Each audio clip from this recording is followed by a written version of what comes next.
All right, Rick, tell us, what do you think needs to be done to try to prevent these shootings like the one in Chattanooga happening again? I mean, this is not going to stop, Rick, unless there's some policy change. Don't you agree? I agree. A couple things. Gina, let me just first of all say our prayers and our condolences out to the victims of the families there in Chattanooga. And the whole town is mourning, of course. This is the 7th radical Islamic terror attack on U.S. soil in the last 7 years under Barack Obama. I want to put politics aside. Republican presidential wannabes are politicizing this. I think national security is too important.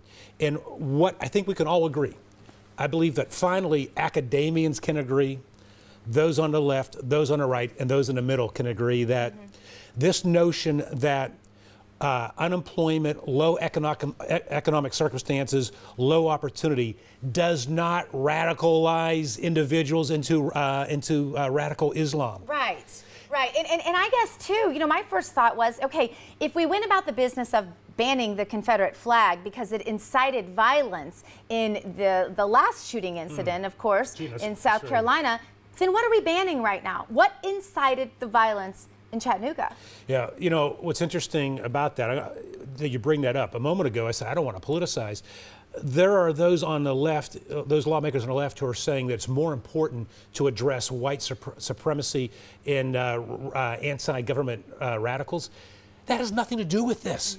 But to your point, right now, because of the policies our government has in place, we can't identify certain groups as terror groups. Yes, and this is a great point. And so, and as you know, Gina, the problem is right now we have no mechanism no method to identify those who are in the process of being radicalized until after they become radicalized. Well, it doesn't seem to me like they had any problem at all identifying Tea Partiers as potential terrorists. Gina, you make a great point. Yeah.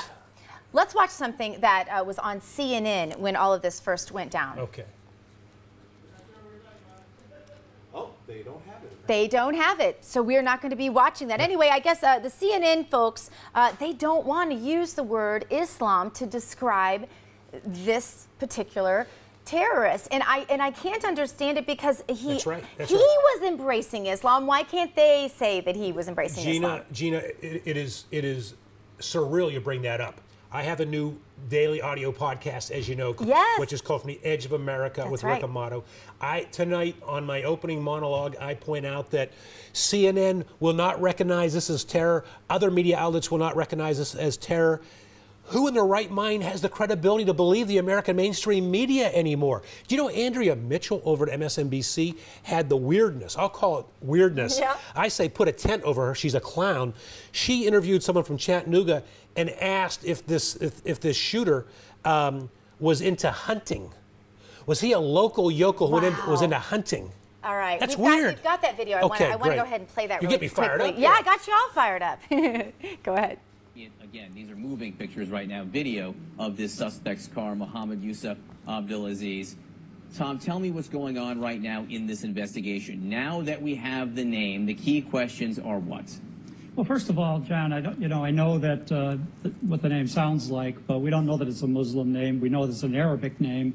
We don't know what this individual is believing in, and that's what they're going to be trying to determine. But it's I'd like Muhammad, to add that, Muhammad might be Jewish. I don't know. I mean, really? What is that dude doing on national television? I mean, either they're idiots or they're so politically correct brainwashed. Liberalism is a mental disorder, as Michael Savage said, Gina. I know I offended a lot of people out there, but this guy is the poster child for that, and CNN is putting him out there like he's important. Listen, we have to have the policies in place to recognize the radicalization process before it happens. One of those ways that you recognize that is when someone is making frequent trips out of the country to those areas of the world, i.e. the Middle East, which is known to be recruiting and radicalizing individuals. That's one of the ways. Yeah, and don't you love, too, that this is a lone wolf thing, but his dad was on the terrorist watch list? The idiocy abounds. Rick, tell us where we can find your new podcast. Oh, thank you, Gina. AmatoTalk.com. It's on iTunes. It's on Stitcher. It's on about 20 other websites. It's growing. But start at AmatoTalk.com 5 nights a week. My interview tonight, by the way, Gina, someone you know, is with Fox News global terrorism analyst Dr. Waleed Ferris. He joined me tonight. He's testifying in front of Congress next week on his Chattanooga shooting. Awesome. Rick Amato, thanks for being with us. Good luck with the podcast. I know you're going to blow it Gina. up. It's always good to see you. Absolutely. We'll see you again soon.